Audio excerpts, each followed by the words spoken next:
Even-numbered devices have historically spelled big changes for Samsung, and the Galaxy S10 family is no different. Coming in 3 models this time around, the Galaxy S10e, Galaxy S10, and Galaxy S10 Plus all represent a fundamental change for Samsung in almost every way possible. This review will be focusing on what Samsung did right with the Galaxy S10 and Galaxy S10 Plus. To a lesser extent, a fair bit of this applies to the S10e, but there are some fundamental differences between that phone and the other two that will make a big difference in the end. If you want to see what Samsung got wrong with the S10 or S10 Plus, head on over to our bad review to see those points. While Samsung has made some amazing hardware advancements over the years, that's not truly what makes the Galaxy S10 family stand out from the pack. Instead, the software is the highlight of the S10 experience, but maybe not for the reason you initially think. In fact, the best software feature isn't even one that ships with the phone. Rather, it's one you'll have to download from the Galaxy App Store after the fact, but as it's an official free Samsung app, it's well worth taking a look at before anything else. Simply put, to get the best experience possible from owning a Galaxy S10, Good Lock should be one of the first apps you download when setting up the device.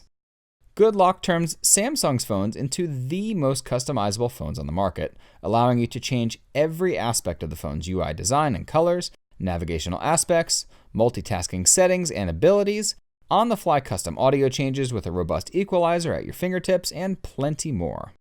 The Good Lock family, as Samsung refers to it on its store, is a full suite of tools that will almost certainly cover every niche for users looking to give their phone a unique look and feel.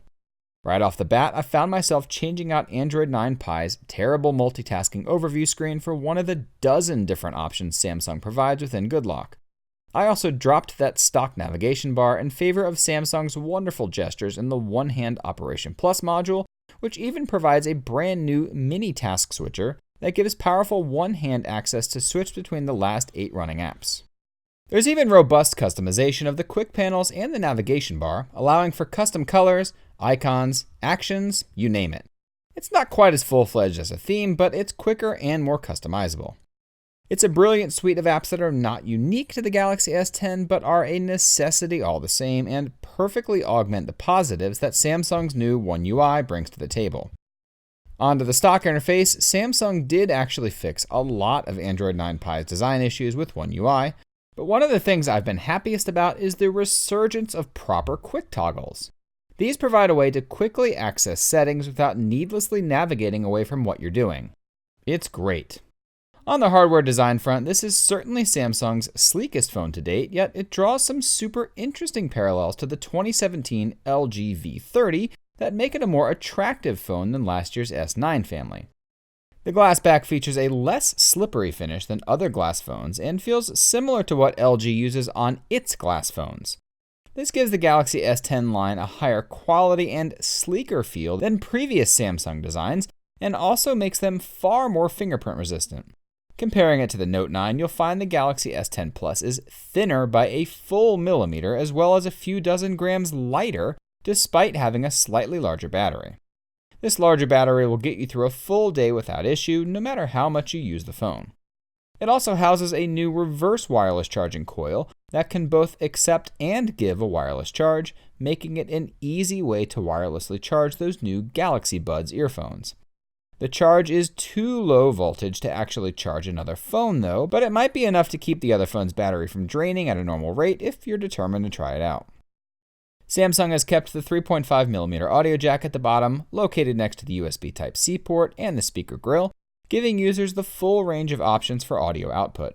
It did this, of course, despite making the phone thinner and the battery larger, flying in the face of other OEMs that claim to need the extra space for these sorts of things. We applaud Samsung for this choice as it clearly shows they're making a phone for consumers rather than for their bottom line.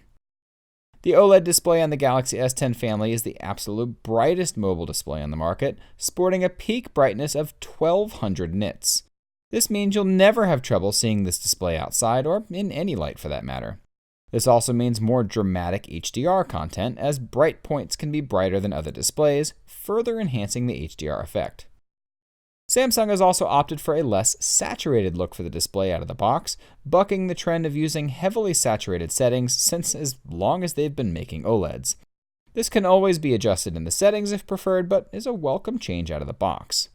The left and right sides are also less curved than ever, continuing Samsung's trend of reducing the angle of the curve over the years. Despite reducing the curves, Samsung still offers the edge panels from previous Galaxy phones, providing a fast way of viewing information and accessing shortcuts and contacts from a simple swipe inward from the side of your choice. Samsung has, surprisingly, created a new category of wallpaper on the Galaxy App Store that features wallpapers created to specifically highlight the display cutout rather than to hide it.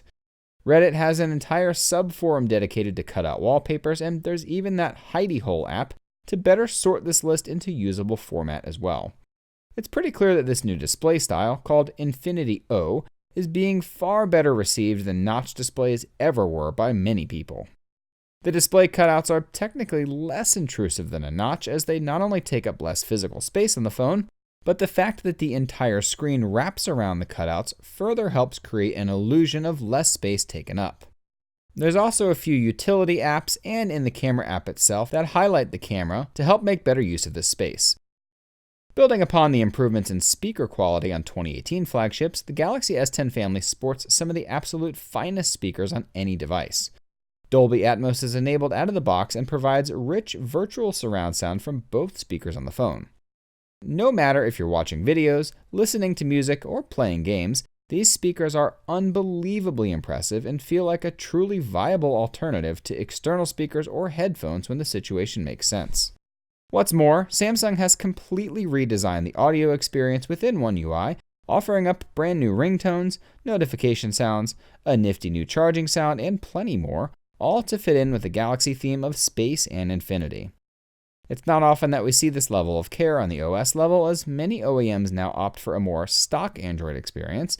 Samsung, however, is still committed to delivering a unique software experience that looks and feels uniquely Samsung, without falling too out of line with current digital UI trends. Spec hounds will also certainly be pleased by the numbers Samsung has going for the S10 family, as you can get that smaller S10 at 8GB of RAM and 512GB of storage formats, while the larger S10 offers up to 12GB of RAM and a full terabyte of storage. All models even support half a terabyte in expandable storage via microSD card too, which is a huge bonus. Samsung has long had a history of having a good camera experience on its phones, and while they haven't always been the best of the best cameras around, there have always been some very strong points to Samsung's style. This time around, the biggest changes come in the form of the new ultra-wide-angle camera, which sports an incredible 123-degree angle lens. This new ultra-wide-angle camera is the widest field of view on any smartphone and helps capture more of the entire scene at once, delivering a unique angle that Samsung fans haven't quite had the privilege of using in the past. The rest of the camera experience is almost identical to what you'll find on the Galaxy Note 9, and to a lesser extent the Galaxy S9 Plus. Samsung has taken what it did very well on the Note 9 and added to it, bumping the feature set up significantly while keeping the positive points intact. Check out our full camera review to see everything in action, including both the good and the bad points of what makes up the camera experience on the Galaxy S10 family. All in all, the Galaxy S10 is a clear evolution of Samsung's modern device design that started with the Galaxy S6. There's a distinct DNA that runs through all these phones, and it shows just how good Samsung has gotten at pretty much everything. It's not just superb hardware and a feature set a mile long anymore, it's also solid battery life, stylish and fast software, cutting-edge design and technology, and an ecosystem that's continually improved over the years. We hope you enjoyed that review and will subscribe to us for regularly updated content. Want to find out what Samsung didn't do so well with the Galaxy S10? Check out our bad review for that, as many of those points could very well deter folks regardless of all the positive we covered here. Chat with us on your favorite social media network, and don't forget to check out AndroidHeadlines.com for 24/7 worldwide tech news coverage. Thanks for watching, and until next time.